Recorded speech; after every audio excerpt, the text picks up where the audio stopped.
Ok, bonsoir. Paracha Be'ar Bechukotai. Paracha qui finit le Sefer Bamidbar, donc des parachiotes très importantes, comme toutes les parachiotes. Mais quand ça finit, d'ailleurs, les derniers psukim qui finissent, qui finissent les parachas, il y a plus forte raison un livre, puisque là, il s'agit de finir le livre de Bamidbar. Eh bien, c'est des psukim qui ont une puissance particulière. Très bien. Alors, on va commencer à parler d'un pasuk. Un pasuk qui est très étonnant. Le pasuk, c'est celui-là. Dans dans la paracha Bechukotai, il y a malheureusement malheureusement, euh, il y a les klalotes, il y a les malédictions. Malédictions, si jamais on ne se comporte pas bien. Pas quelque chose qui arrive forcément. Mais on nous met en garde. Bechukotai telecho. Si vous avez, si vous avez dans mes, dans mes chemins, et mitzvotai tishmeru, enfin dans mes lois, mitzvotai, les lois dites rationnelles, bechukotai, les lois dites rationnelles, vatitem lahem, venatati gishmechem, je vous donnerai la pluie, beitam. En son temps, la pluie, c'est synonyme de parnassa. Donc une parnassa facile. C'est évidemment, l'essentiel, c'est que ça descend d'en haut, la pluie, c'est la quiétude spirituelle, etc. Il y a beaucoup de brachot, en fait, au départ. Très bien. Et à un moment, il y a marqué le passage suivant. Il y a marqué Ani Hashem Elokechem, je suis l'Éternel, votre Dieu, Asher Hotzeti Etchem Me'eretz Mitzrayim, qui vous ai fait sortir d'Égypte. Rappelez-vous de ça, vous êtes sortis d'Égypte. Les otages, imaginez ceux qui sortent, ceux qui ont la chance de sortir, vivants, donc ils se rendent compte de ce que c'est la liberté. Donc imaginez tout un peuple asservi 210 ans. C'est pas un an, 2 ans, c'est 210 ans. Mais 86 ans de- d'extermination, de tuer les bébés, etc., etc. Donc malheureusement, c'est pas nouveau. Il faut savoir que le fait que quand je vous mais à chaque fois je vous ai je vous ai fait sortir d'Égypte, il y a beaucoup d'explications. Qu'est-ce qu'on doit avoir comme kavana? Mais il y en a surtout deux. La première, c'est que je vous ai fait sortir d'Égypte et vous pouvez le vérifier historiquement. Donc regardez, la Torah, elle est vraie. D'accord? Il y a des preuves de tous les côtés que la Torah est vraie, dans le sens où les plaies d'Égypte, on les retrouve dans les archéologues, ils amènent des preuves, ce qu'on retrouve comme papyrus, etc. Il y a un papyrus qui s'appelle le papyrus d'Ipouver qui décrit carrément les plaies d'Égypte et qui est daté, qui l'ont daté de l'époque où ça a eu lieu. C'est l'Égypte, c'est le papyrus d'un homme qui apparemment est chachouv, qui est important, qui s'appelle Ipouver. Et cet homme, il décrit la difficulté de l'Égypte, pile à cette époque-là, pile à l'époque de la sorte de notre sortie d'Égypte, en disant l'Égypte est perdue, il y a des morts partout, il y a du sang partout dans le fleuve, etc. Très, très intéressant. Ipouver, vous regardez sur Internet, Ipouver, je crois que le manuscrit, il est à Amsterdam. Il est à Amsterdam et donc on a comment dirais-je, des preuves. Donc Hachem, il dit, je vous ai fait sortir d'Égypte, donc croyez en moi et vous avez les preuves devant vous. Deuxième chose, c'est que je vous ai fait sortir d'Égypte, je veux vous donner un sentiment d'Akaratatov. Vous étiez enfermé, vous étiez dans une situation extrêmement difficile, d'accord? On a des témoignages, etc., malheureusement, mais l'histoire se répète, ça continue à chaque fois. Et donc, c'est pour ça qu'on ramène, quand je beaucoup nous ramène la sortie d'Égypte, pour qu'on ait ce qu'on appelle une akaratakor, une reconnaissance. Très bien. Donc, je vous ai fait sortir d'Égypte, Miotlaem Avadim, pour être pour moi des serviteurs, des esclaves, et je vois en motot ou lechem, je vais briser le joug qui vous baisse la tête, Veolech etchem, Veolech etchem comme miot. Et je marcherai avec vous comme miot, la tête haute, c'est-à-dire que vous aurez la tête haute. Alors Rachid nous dit sur place, comme miot, bekoma zekufa. Quand il dit bekoma zekufa, d'une une stature haute. Koma, c'est tu te tiens debout, zekufa redressé. D'accord? Alors, ça c'est le pasouk. Beaucoup de maîtres s'étonnent. Pourquoi? Parce que dans la halakha, la halakha, il y a une la halakha, il y a une question, enfin plutôt une halakha, une loi, qui nous dit il est interdit de, comment dirais-je, de marcher la tête haute. Et le terme, c'est Koma Zekoufa. C'est exactement ce que dit Rashi. Rashi, si Hachem il nous donne une bracha, je vous ferai marcher la tête haute. Et Rashi dit c'est une bracha, et c'est une bracha qui veut dire quoi? Koma Zekoufa. Et d'un autre côté, le Shulchan Aruch, la loi, la halakha, elle dit quoi? Hein? C'est interdit de marcher Koma Zekoufa. Première question. Deuxième question. C'est quoi cette bracha de Koma Zekoufa? Qu'est-ce que ça veut dire? Tu me dis, j'ai deux questions qui se posent. Un, c'est interdit de faire Zekoufa avec Bekoufa, donc c'est plutôt une faute. Deuxièmement, comment ça se fait que non seulement Rachid nous dit c'est pas une faute, mais il nous dit c'est une bracha qui nous donne Hachem. Vous marcherez comme un Zekoufa. Vous avez compris? Donc il y a deux questions ici. En quoi c'est pas une avéra, puisque le Shulchan Aruch nous dit c'est une avéra. Assour, qu'un homme il marche même 4 amotes, c'est-à-dire 2 mètres. À 2 mètres, tu veux un peu frimer, tu te redresses un peu. Ah, sourd, tu as fait 2 mètres, c'est grave. D'accord? Donc, qu'est-ce qui se passe ici? Donc, deux questions.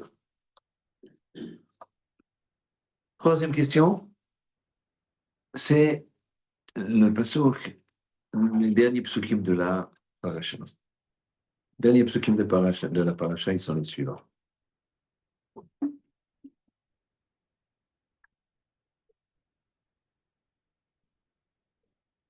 C'est le maftir de Bechokotai.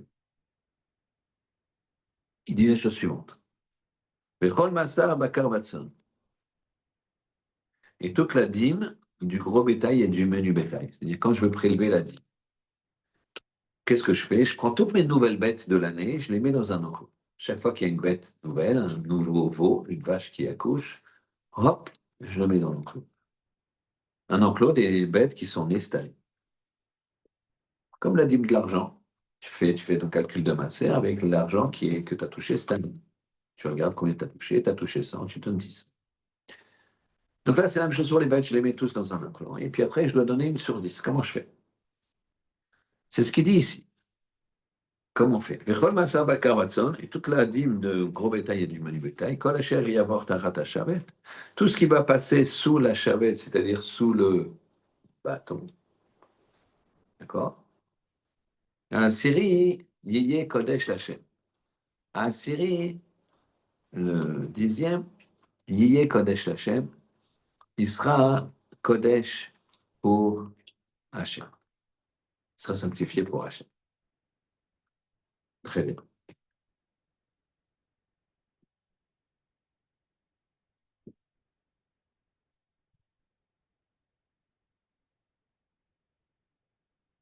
Juste une seconde.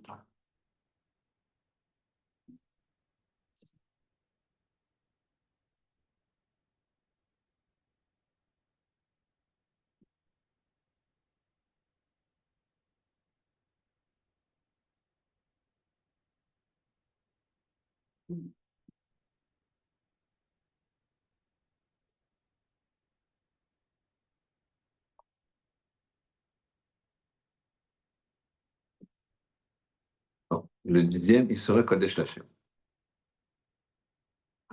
Alors, le Yevaker, donc comment il fait? Comment on fait pour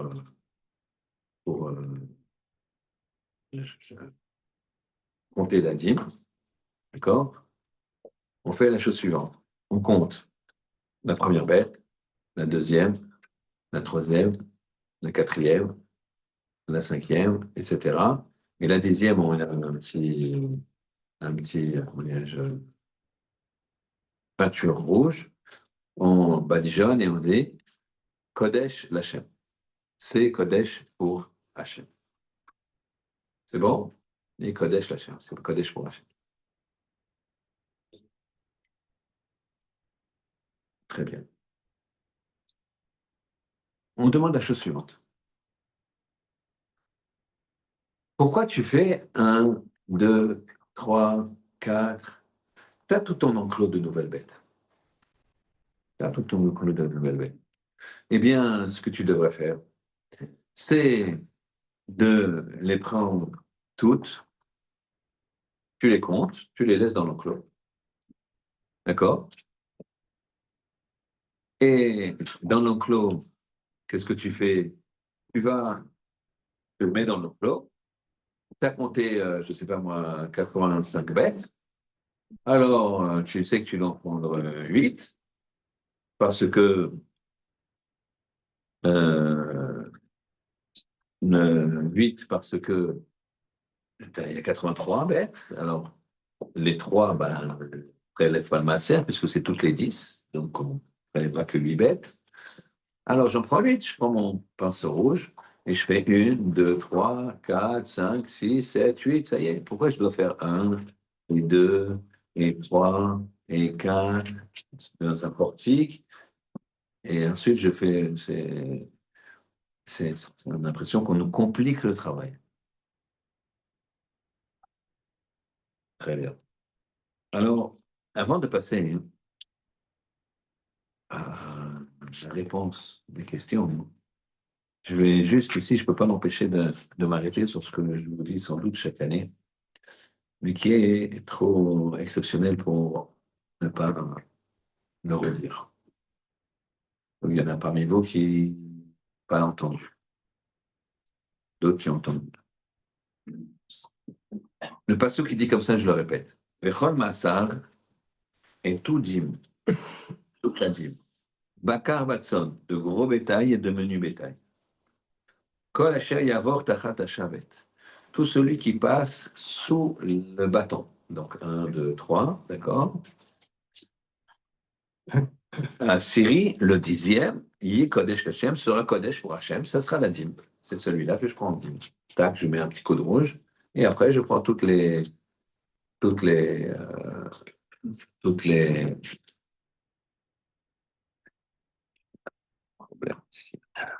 excusez-moi,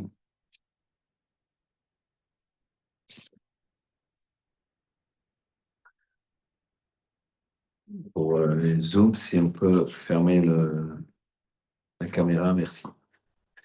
Donc, très bien. Donc, on les compte 1, 2, 3, 4, 5, 6, 7, 8, 9, 10. Et on arrive à.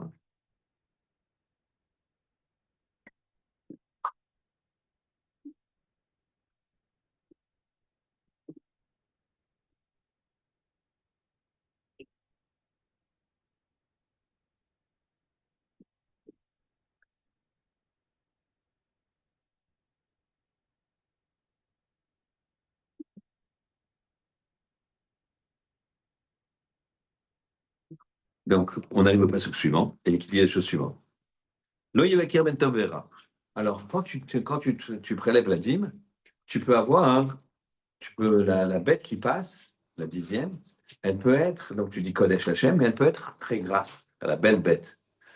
Et tu dis, c'est dommage, j'ai pas, j'ai loupé, cette bête-là, je voulais la garder. Alors, il y a marqué, Lo Yevaker, Ben Tavera. Tu peux pas hein, euh, sélectionner entre la grosse et la fine. Mais l'œil est non. Et tu ne peux pas changer. Attention, parce qu'il y a un principe dans la Kedusha. Si j'ai deux choses Kodesh, ça c'est Kodesh, ça c'est pas Kodesh. Je peux faire, dans certains cas, je peux faire passer la Kedusha d'ici à là. Et ça sera libéré. Et ça sera Kodesh. Certains cas. D'autres cas, comme ici, tu peux pas. Si tu t'amuses, entre guillemets, celle-là c'est une grosse bête. Tu l'as rendue Kodesh, parce que elle est la dixième.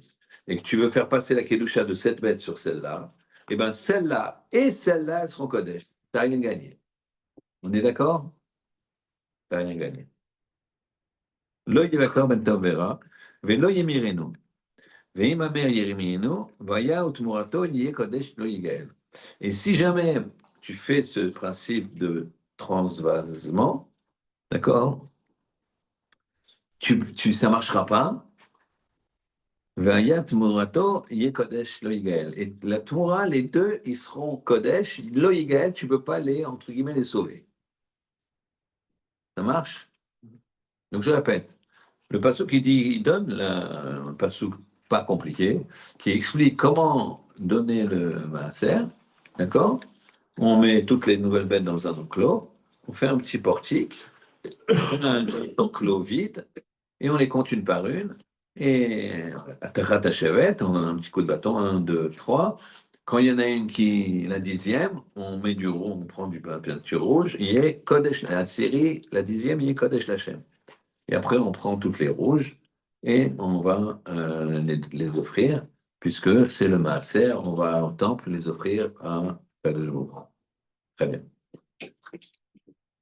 Cette, Nous, la question ici chez nous qui nous intéresse, c'est pourquoi tu fais toute cette procédure, tu n'as qu'à les compter toutes, et puis tu les prends les 8 premières, et tu fais 1, 2, 3, 4, 5, 7, 8, c'est les 8, tu as 83 bêtes, les 8 premières, ben, c'est le maaser, ça y est. Pourquoi je dois faire comme ça? D'accord? Ça, c'est la question. Chez nous, maintenant, je vais donner juste une chose, faire davantage. C'est marqué dans la Gemara que Turnus Rufus, il a attrapé Rabbi Akiva parce qu'il étudiait la Torah, il voulait le tuer. Et il lui a dit, je vais te tuer, mais pas parce que moi, je veux tuer les Juifs. Certes, moi, je veux tuer les Juifs. Mais d'après votre Torah, vous êtes condamnable à mort. D'après votre loi. Et pourquoi? Parce que les frères de Yosef, ils ont vendu Yosef. Il y a marqué, hein, celui qui vole un Juif, c'est-à-dire le rapt, c'est Chayav Mita. Or, les frères de Yosef, on n'a pas vu qu'ils ont été tués. Donc, il y a 10 grands maîtres comme vous qui vont expier pour eux. Ça va être du niveau, Turnus Rufus. Et c'est pour ça que je vais vous tuer. Et il s'en va. Rabbi Akiva est en prison. En prison avec lui, il y a Rabbi Ishmael ben Elisha. Rabbi Ishmael ben Elisha qui était déjà en prison quand il était jeune. Et ça sera la semaine prochaine, si Dieu veut. Je ferai un chiour. Je vous conseille vivement d'être là, parce que c'est un chiour sur Pidyon Jouim,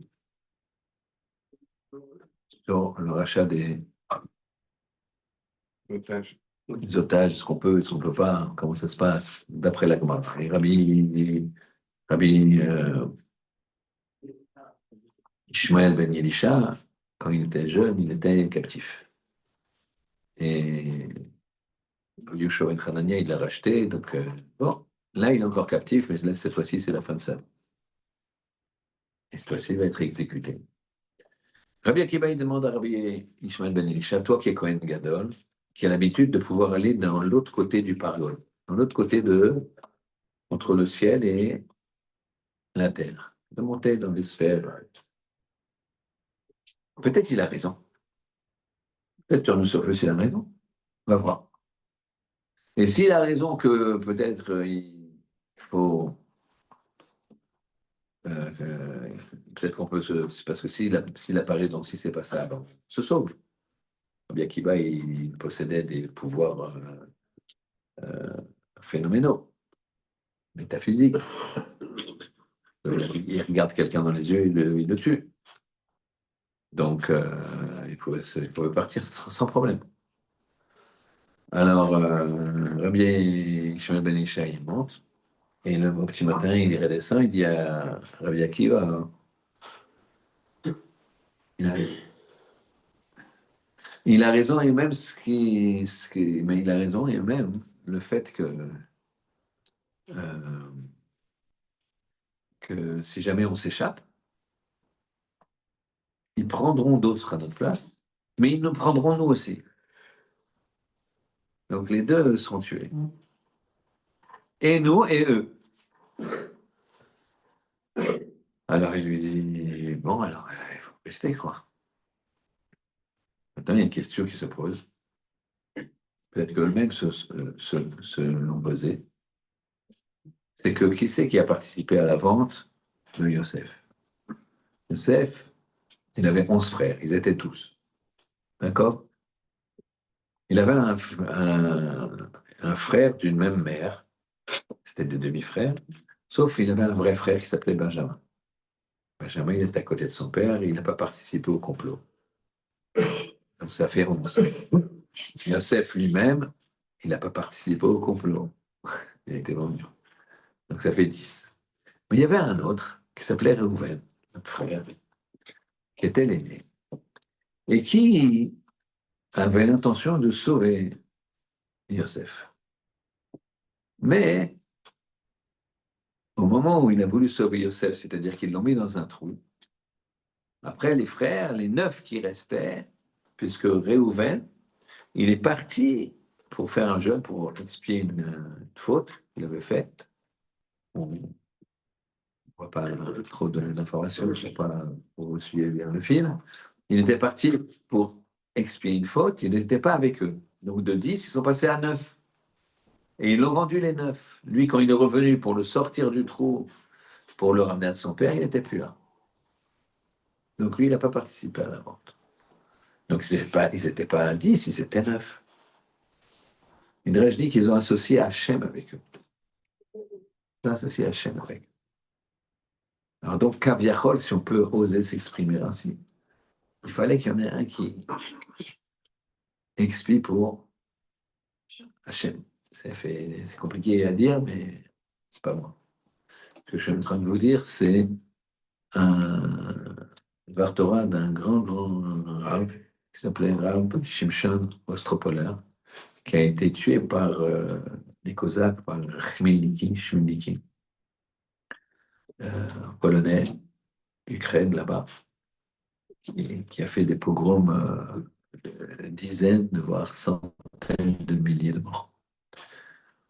Donc, il y a une grande fosse commune, très très grande, à Ouman. C'est pour ça que Rabbi Nachman, il a voulu se faire enterrer là-bas. Euh, quand il a dit ça, Rabbi Shimshon Ostropoler, que Rabbi Akiva, il expiait par rapport à Hachem, ils étaient tous étonnés. Et lui, ils lui ont dit, mais Rabbi Akiva, logiquement, il n'est même pas responsable. Pourquoi? Parce que Rabbi Akiva et ses parents, ils s'étaient convertis. C'est pas lui, il n'était pas un converti, mais c'était ses parents. Donc, ils ont pas de rapport avec les responsabilités de ce qu'il y a au-dessus. Alors, il dit justement, avec la force de sa Torah, il expiait pour Hachem, entre guillemets. Alors, pour leur prouver, il leur a dit la chose suivante. Regardez le passouk. Le Vechol, ça veut dire et tout. Maaser, toute dîme. D'accord? Vechol, c'est un Vav, un Chaf, un Lamed. Si je prends les premières lettres, je peux lire comme ça. Vechi, et quoi? Lamed, Lama, pourquoi? Le mot Maaser, donc, même Aïn, Shin, Resh, même Met, donc pourquoi est mort?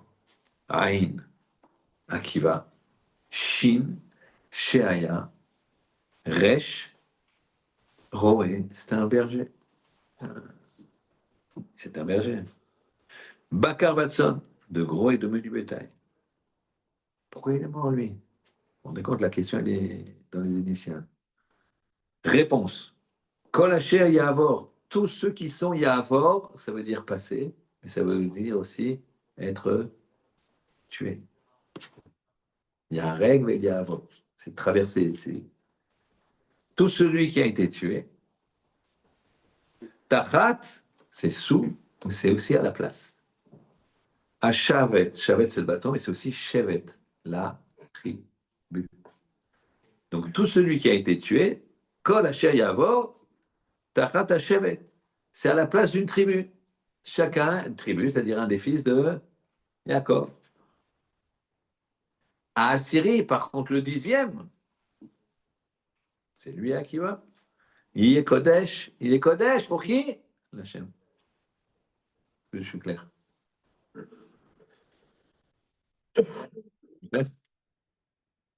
Impressionnant, non? Alors ça continue. Lo yebaker ben tov lera.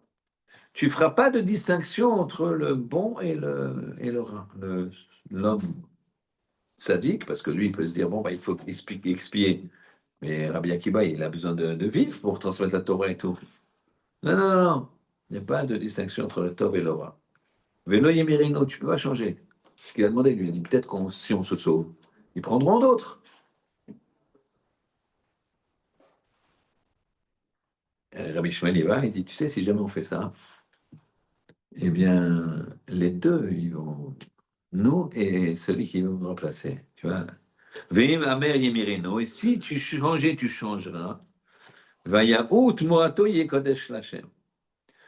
Lui et le Témora, il sera Kodesh, c'est-à-dire qu'il sera sanctifié. Lo Yegael, tu peux pas te sauver. Donc, très impressionnant la façon dont on peut lire le passage. D'accord, c'est clair? C'est clair? Je recommence? Non, c'est bon. C'est bon? C'est fondamental, la vérité, c'est exceptionnel. Faut bien le comprendre. D'accord, je le refais très rapidement.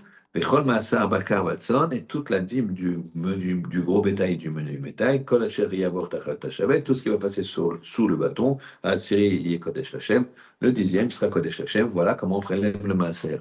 Attention, hein, même si tu as une grosse bête que tu as mis Kodesh, Lo Yevaker Ben Tov Lera, tu peux pas t'amuser avec une grosse bête bien grasse et tu as envie de changer parce que la 10e s'est tombée sur une bien grasse, mais Lo Yemirino, tu changes pas, tu fais pas passer la Kedusha de l'un à l'autre.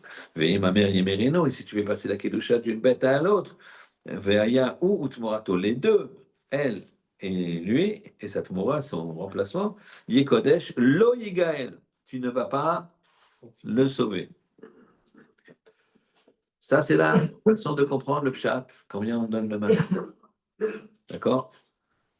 Et la façon dont le rabbi Shimshon Ostropoleur dit, il prend les initiales de Vechon, Vechri, et quoi? Lamed, Lama, pourquoi?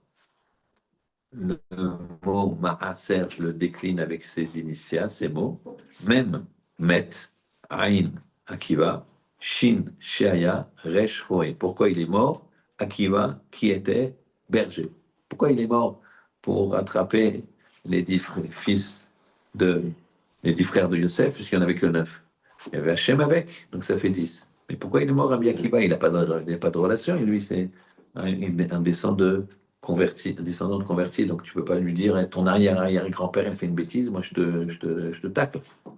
Ben, pourquoi il est mort? Alors il dit Yavor Tachat Shevet.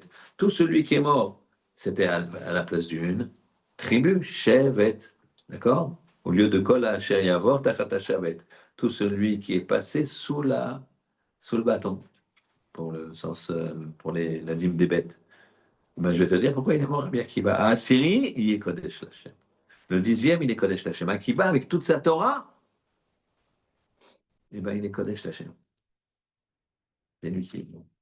Donc, tu viens d'un guerre. Il y a ce qu'on appelle Srout Avot, le Srout des pères. Le Srout des pères, c'est très, très important. Mais quelqu'un qui, comme Rabbi Akiba, il étudie la Torah, il dépasse tout le monde. Il n'y a pas de protection. Il n'y a pas de passe-droit, etc. Ça veut dire, qu'est-ce que t'es, toi? Qu'est-ce que t'es? Les parents, c'est une chose. Il y a un Srout, c'est vrai que si tes parents, c'est des grands sadikim, tu pars avec un bon bagage. Mais qu'est-ce que tu en as fait de ce bagage? On va te demander beaucoup. Et le gars, il part avec des parents qui sont pas juifs. Mais son bagage, eh ben, c'est lui qui est racheté pour un crème. Il faut s'appeler Rabbi Akiva. Ça veut dire que il faut, d'accord? Très bien. Ça, c'était ce qu'on a fait chaque année. Maintenant, on revient à nos trois questions. Je ne pouvais pas, ne pas passer par ce passouk et ne pas vous ce passouk-là, on avait posé la question. On revient à nos trois questions. Première question, comment ça se fait que le maaser, tu le passes un par un comme ça? Un, deux, trois, cinq, sept, huit, neuf, 10, et le dernier, tu prends 10, Syrie, Kodesh, Lacher. Calcule le nombre de bêtes que tu as en tout, et puis après, tu les fais passer, tu prends toutes les premières, ce sera un Kodesh. Tu as 83 bêtes, comme on a dit. Eh bien, tu fais passer 8 bêtes, les 8 premières qui vont passer, tac, tac, tu mets un coup de rouge les 8, et ça y est, tu as fini de bosser. Pourquoi on fait ça? Très bien. Deuxième question, sur le même passouk, comme Miout. Hachem, il va dire, si jamais tu fais les mitzvot, etc., c'est au début de la paracha Béa, tu fais les mitzvot, à ce moment-là, tu sauras Koma Zekoufa. Je vais te redresser le Koma Zekoufa. Tu auras une allure haute. Comment ça se fait qu'on dit ça? Rashi il dit que comme Miout, c'est comme Azekoufa, de se tenir de façon haute, Zokef Kefoufim, Kor Kafouf, et Koma, ça veut dire le contraire. Et la Gemara Kiddushin, la Halacha, elle nous dit c'est assourd de marcher 4 amot, comme Azekoufa, parce que c'est prétentieux. Donc, comment ça fonctionne? Comment ça fonctionne? C'est assourd de faire ça. C'est assourd. Donc alors, comment ça se fait que c'est assourd et tu me laisses le faire? Deuxièmement, comment ça se fait que Rashi carrément nous dit c'est une bracha? Donc non seulement apparemment ici c'est pas assourd, mais deuxièmement c'est une bracha, ce communion. D'accord? Donc on a eu deux grosses questions sur communion, le fait de se tenir droit. Et une question sur la facilité, la complexité qu'on nous a donnée à compter le maaser, de l'horaire 1, au lieu de que ça soit beaucoup plus simple. Très bien. Et après, on fera le lien entre les deux. Alors d'abord, le maaser. Cette question a été posée une fois par un homme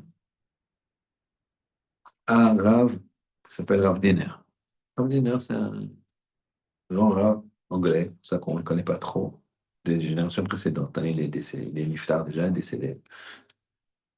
Et le, le, l'homme en question, c'était un donateur important. Un donateur important. Et il lui a dit la chose suivante. Il lui a dit, je vais te dire pourquoi on fait un, deux, trois, quatre. Je crois que vous en avez assez que je répète jusqu'à 10. Ça y est. Vous avez compris que je savais compter jusqu'à 10. D'accord? J'ai compris aussi que vous saviez compter jusqu'à 10. Euh, mais pourquoi on fait comme ça? Il me dit, je vais te raconter l'histoire suivante. Une fois, hein, il y a quelqu'un qui a été voir un Rav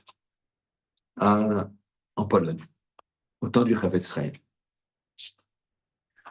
Et le riche, il a dit carrément au Rav qui ramassait des fonds, il lui a dit, combien vous voulez que je donne, Rav?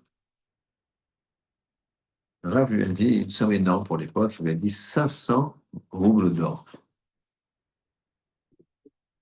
Il a dit, mais je ne comprends pas. Le Chafetz Chaim lui-même, lors de la, la- l'incendie de la ville de Radin, c'était la ville où il habitait Chafetz Chaim, il s'est déplacé de ville en ville, il a ramassé, le Chavetz Chaim, il s'est déplacé. Dès que logique, tu vois, le ambassadeur qui te demande de l'argent pour reconstruire une ville, tu donnes, quoi, tu es motivé. Et ben, il a ramassé que 200, entre guillemets, qu'il a ramassé une fortune de 200 roubles. Là, tu me demandes 500. Là, vous me demandez 500. Alors là, il dit, mais je sais que c'est bien toi qui possède, mais ça, et ça, il commence à me dire, c'est bien toi qui, tu es connu dans la ville, tu possèdes cet immeuble, tu possèdes ces champs-là, tu as cette usine, tu as ça, tu as ça. Je dis, oui, c'est bien moi. Alors, ne vous manquez pas de moi, on se connaît bien, je suis là, oui, oui, je sais, c'est moi. Non, mais tu possèdes aussi ça, et tu possèdes aussi ça. Oui, là, ouais, bon, il n'est pas tunisien, donc il n'a pas dit Hamcha, Hamcha, d'accord. Donc c'est Ashkenaz, bon, ils ont aussi peur, hein, vous ne croyez pas, hein. Il y a une façon de cracher derrière l'épaule. Pas comme ça, d'accord? Ma mère, elle nous faisait ça des fois. Et quand on disait, ah, mais qu'est-ce qu'il est beau ton fils, qu'est-ce qu'il est beau. Je parle pas de moi, il parlait de mon frère, de Zichron Yoracha. Et c'est marqué dans la Gemara, ça. C'est dans la Gemara de cracher. Ok. Et une fois, un, un homme, Rabbi Meir, il faisait des drachotes le vendredi soir. Il fait une dracha, et il y a une femme qui n'a pas vraiment l'autorisation de son mari de traîner, entre guillemets, c'est-à-dire de venir. Écoute, la dracha, c'est une dracha fabuleuse. L'homme, c'est pas un homme très correct, donc il n'est pas à la dracha. Et elle arrive après la dracha. Il me dit, qu'est-ce que tu as fait là? Tu viens d'où? Il dit, ben, c'est Shabbat, tout le monde est là à la show, il faut goûter la dracha de Rabbi Meir. Vous imaginez, si je vous dis une dracha de Rabbi Meir, on va y aller, quoi.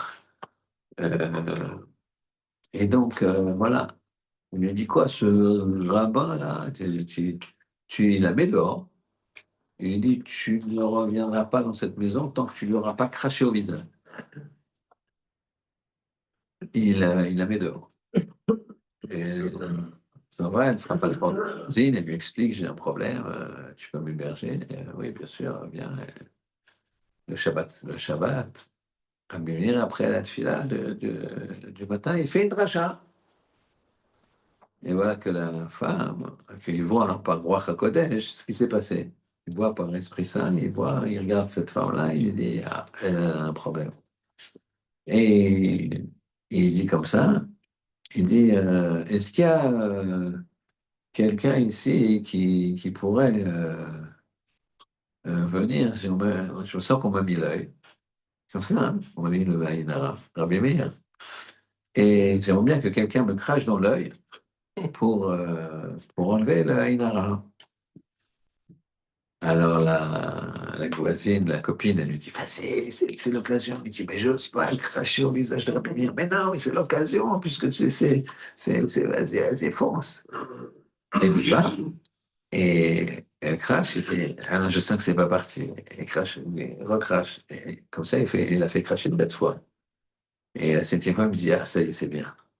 Et puis avant qu'elle parte et qu'elle redescende d'écouter la suite du cours, que la lumière va continuer à donner, il lui chuchote, tu diras à ton mari que c'est pas une fois que tu as craché, c'est 7 fois que tu m'as craché dessus. Donc, il y avait de ça.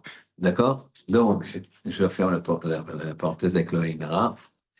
Et donc, le Rav, il a continué à donner tout le patrimoine, comme si c'était un inspecteur des ISF, d'accord, de ce donateur.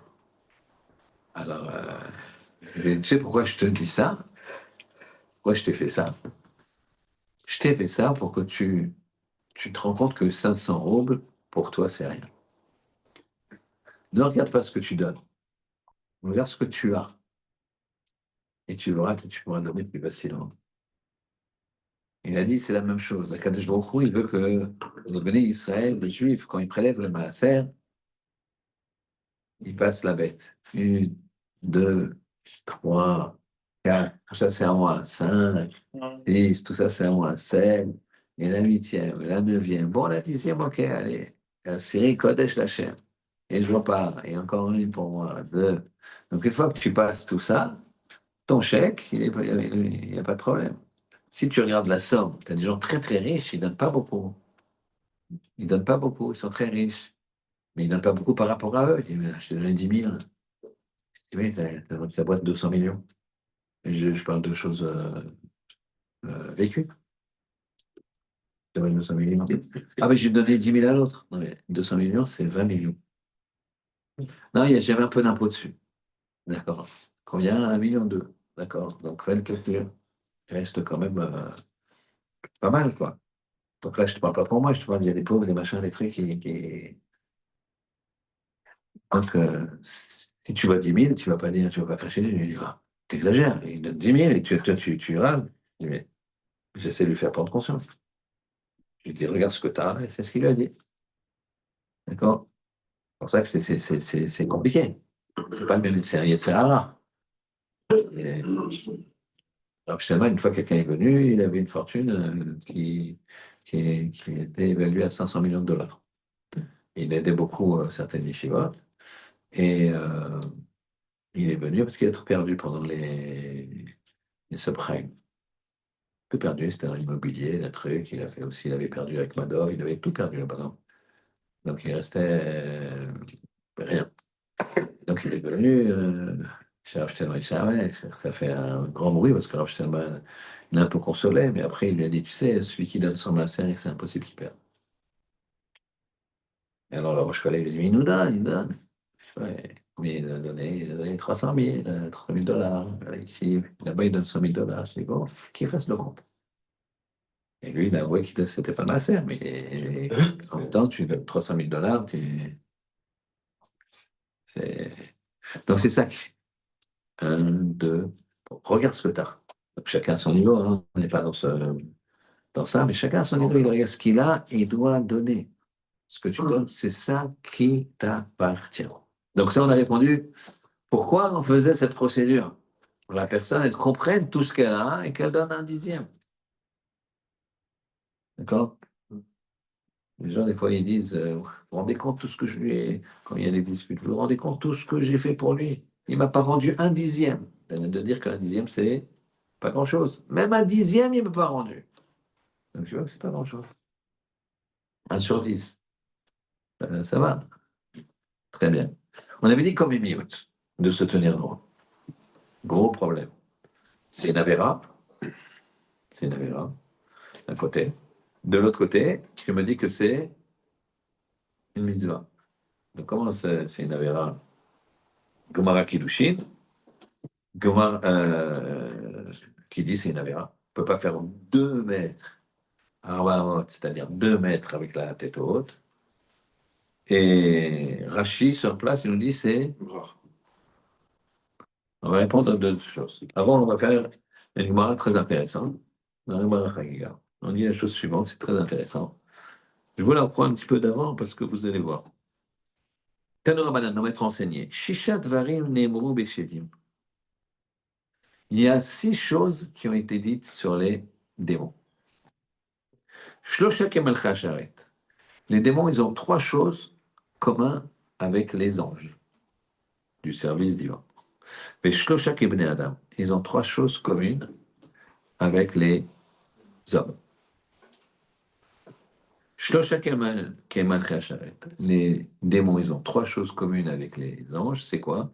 Yesh Lahem Kenafaim. Ils ont des ailes. D'accord? Kemal Chasharet. Tassin Besof Haolam vers Sofo. Ils peuvent aller d'un bout du monde à l'autre. Ils volent, ils peuvent traverser le monde. Yodim Mashiatid Liot. Et ils savent ce qui va venir. Bon, elle s'étonne. Ils savent, ils savent l'avenir, quoi. Ils disent, ils savent l'avenir. C'est pas possible. Ah, ça, c'est. Non, non. Et là, Shomim, ils entendent de l'autre côté du Pargod, cet endroit-là où Rabbi Ishmael il a été, dans l'histoire de Rabbi Akiva, il y a un endroit où on dit ce qui va arriver. Eux, ils peuvent voler jusque là-bas, donc ils entendent, et donc ils savent. Et c'est pas qu'ils savent d'eux-mêmes. Ils vont à la source de l'information. Très bien. Shlosha Kibne Adam. Ils ont trois choses communes avec les hommes. Ochrim et Shotim Kibne Adam. Ils mangent et ils boivent comme les hommes. Parim et Ravim Kibne Adam. Ils font des enfants, donc ils ont des rapports comme les hommes. Et ça, ils peuvent même, ça peut être avec même avec des hommes. Une femme démon avec un homme, un démon avec une femme. C'est ce que ça fonctionne. Bon, après, mais s'il y a de la Gemara, on dit que Esther, c'était un démon qui avait le look d'Esther, et Achashverosh, il est né avec elle. Elle n'allait pas avec lui. C'était pas Esther. Et il meurt comme les hommes. Très bien.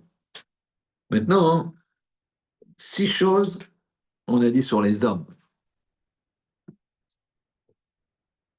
Trois choses qu'ils ont comme les anges, et trois choses on a comme les animaux.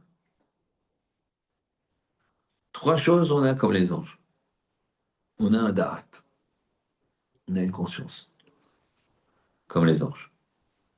On met alechim bekoma zekufa, et on marche koma zekufa, comme les anges. Mais les anges, koma zekufa, alors ça doit être quelque chose de bien, puisque les anges, ils n'ont pas de libre arbitre, Hachem, il les crée bien, quoi. Ça veut dire quoi, koma zekufa? Ou mesaprim la shana kodesh, et koma zekufa, comme, comme les anges. Donc, dans une des points communs que les hommes ont avec les gens, c'est de se tenir droit. Et ils ont trois points communs avec les bêtes. Ils mangent et ils boivent comme les bêtes, ils se multiplient comme les bêtes, et ils font leurs besoins comme les bêtes. Parce que ni les anges, ni les démons, ils font leurs besoins. Très bien. En tout cas, ce qu'on voit, c'est que les anges, ils sont Koma Zekufa, et les hommes aussi. Pour les anges, c'est sûr que c'est bien d'être Koma Zekufa. Donc, c'est quoi la réponse à ces questions? On va répondre aux deux questions. Là, c'est pas bien d'être Koma Zekufa, parce que c'est Mala'a Aretz Kevodo. Kevodo Malé Olam. Son kavod, il remplit le monde. Le kavod d'Hachem. Et donc quoi, toi, quand tu es prétentieux, alors tu repousses Hachem. Parce que c'est ou ton kavod ou le sien. Quelqu'un de prétentieux, il repousse les pieds de la Shrina. C'est comme ça, c'est marqué. Alors il dit non. Ici, on ne parle pas de se tenir. Et c'est en ça que c'est une bracha. On ne parle pas de se tenir. De la façon de se tenir. On parle de la spiritualité. Il y a un grand maître qui s'appelle Rabbeinu Tam. Il a dit comme ça, quelque chose d'incroyable. Il a dit, il va y avoir Triat Amitim. Il dit pourquoi? J'ai une preuve. Triat Amitim. C'est que l'homme, il marche comme un Zekoufa. Il se tient droit. Les, les philosophes grecs, s'ils avaient été là, se seraient moqués de lui, quoi. Mais c'est puissant ce qu'il dit. Il dit, l'animal, il marche comment? Courbé. La tête en bas. Son, son lumière finale, c'est en bas. La bête, elle va disparaître complètement.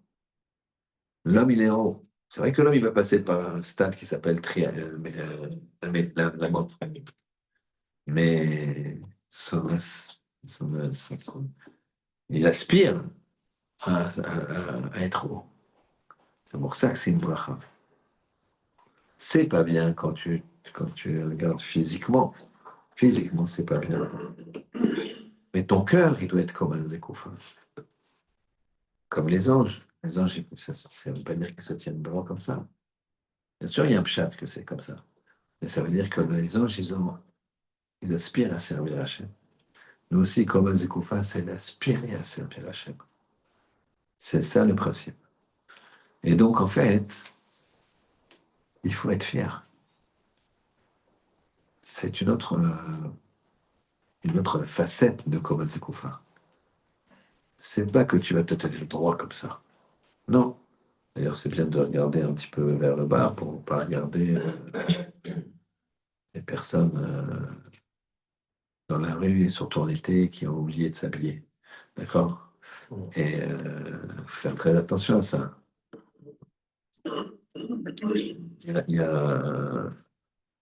Il y avait un rave, je traduisais une fois, un rave, et il disait ça à tout le monde.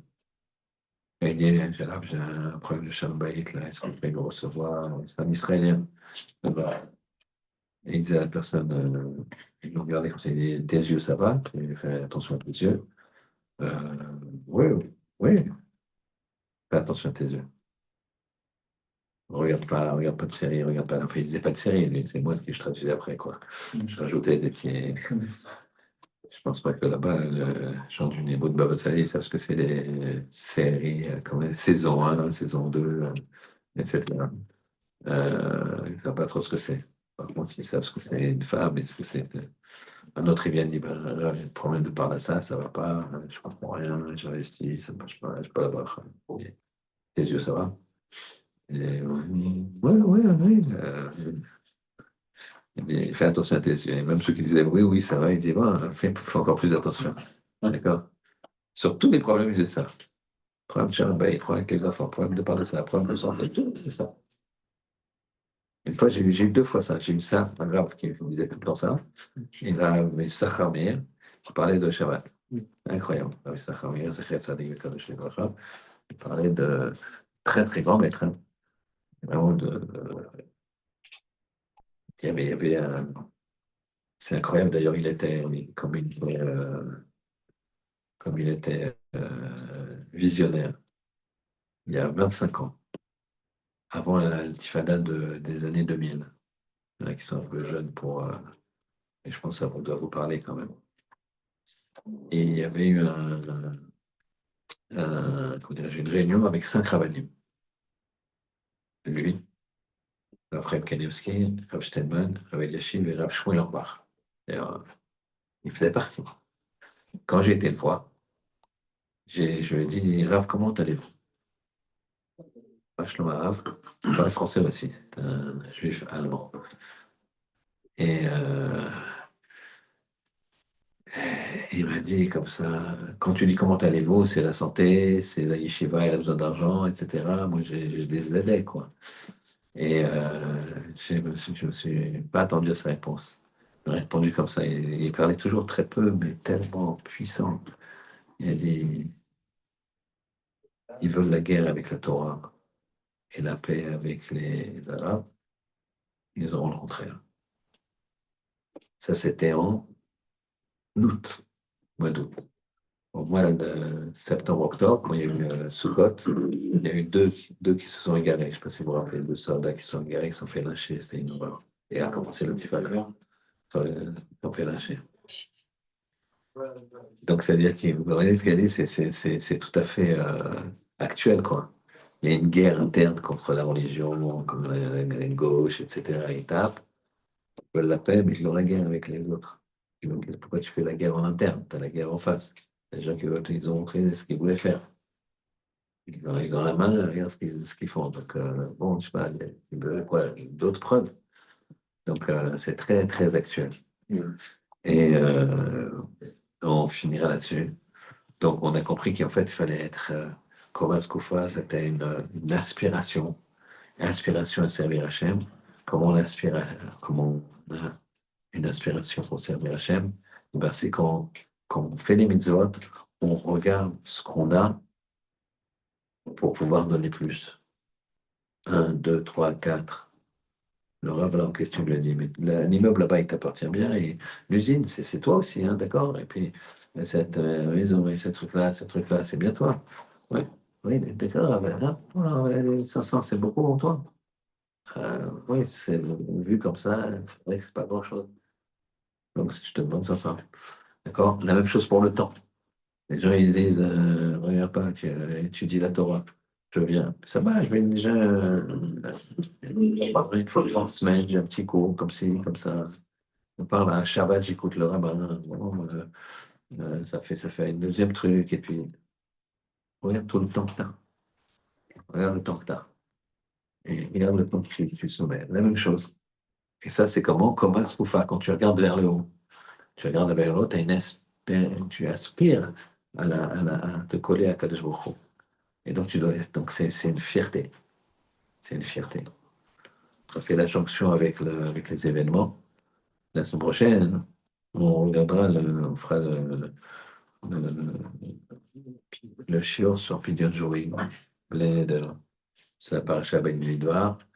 Et ça correspond toujours à Shavuot. D'accord? Shavuot, on a été quelque part libéré de la Touma, par le don de la Torah, de la Touma de Mitzrayim. Et donc, c'est important d'étudier les halachot, les gamarot, de Pidyon Jorim, des rachats des prisonniers. Il faut savoir que la première guerre de l'humanité, c'était la guerre de quatre rois contre cinq rois. Rachat Lech Lecha, quatre rois contre cinq rois qui, en fait, chacun voulait détruire et tuer Abraham. Et donc, les rois qui ont gagné, ils ont fait une coalition, ils sont venus et ils ont fait la guerre, ils ont kidnappé Lot. Premier otage de l'humanité, première guerre de l'humanité, c'est cette époque-là. Vous voyez que rien de nouveau sous le soleil. Nos ennemis nous ont toujours pris en otage, nos ennemis ont toujours fait faire la guerre. Ça dépend de nous. Même Abraham, il a dû souffrir dans ça. Abraham, après, il a été libéré. Maintenant, dans les Gemarot, il y a beaucoup de textes, beaucoup de textes. Beaucoup d'histoires dans l'histoire de l'image de Lot, beaucoup d'histoires dans le cas Israël, où les Juifs, ils ont été pris en captivité. Beaucoup d'histoires de grands maîtres comme le Maharam de Rothenburg, qui était un des élèves de Rachi et le maître du Roche, un très très grand maître. Qui est resté 7 ans en prison. Et ensuite, 14 ans, ils n'ont pas voulu lâcher sa dépouille. C'est incroyable comme c'est, euh, c'est actuel. Et là-bas, hein, ils ont voulu, la communauté a voulu le racheter. D'accord? C'était pour 20 000, je ne sais pas si ça s'appelait Dutch Mark ou 20 000 pièces de l'époque, ce qui était énorme. Si on disait 10 millions d'euros. Euh, Peut-être même plus, je ne sais pas. On peut calculer. C'était au XIIIe siècle. Il y a eu, il a refusé. Il a refusé et on regardera pourquoi il a refusé. Il a refusé notamment parce que c'est marqué que dans une Mishnah, on ne rachète pas un captif plus que sa valeur. Un homme, il peut faire plus que la valeur de sa femme, si c'est sa femme qui est en prison, qui est en captivité, ou plus que la valeur de lui-même. Si c'est lui qui doit se racheter, s'ils disent, donc toi. Mais apparemment, non, mais il faut regarder. Est-ce qu'on peut échanger des prisonniers? Est-ce qu'on peut risquer, etc. Et donc tout ça, c'est des gmarottes très, très importantes. Et il y a beaucoup à écrire. Et il y a beaucoup à étudier ce principe. Ce qui est intéressant dans l'étude de ce principe, qui est même fondamental, c'est que c'est marqué comme ça, que maintenant que le Beth Amikdash n'existe plus, alors comment moi je veux faire les corbanotes? J'aurais aimé. On te dit, tu as une solution. On peut considérer que tu fais les corbanotes. Imaginez un corban pour Hachem. C'est quoi? T'étudies corbanotes. T'étudies dans la Torah les corbanotes. C'est ça que quand on lit les corbanotes le matin, il y a marqué Yeratzom et Fanecha, que c'est comme si j'avais fait tel corban que je viens d'étudier ou de lire. Il faut comprendre quand même ce qu'on dit. Donc, il me semble qu'en étudiant Pidyon Shvoim, le rachat des prisonniers, eh bien, Bezrat Hashem, ça va contribuer à faire en sorte que puisse sortir. Qu'Hachem, il nous aide à passer un bon Shabbat et qu'on ait l'inspiration et de se tenir droit, mais dans la vision, dans le cœur et pas dans la prétention. Chazou Shalom, Shabbat Shalom.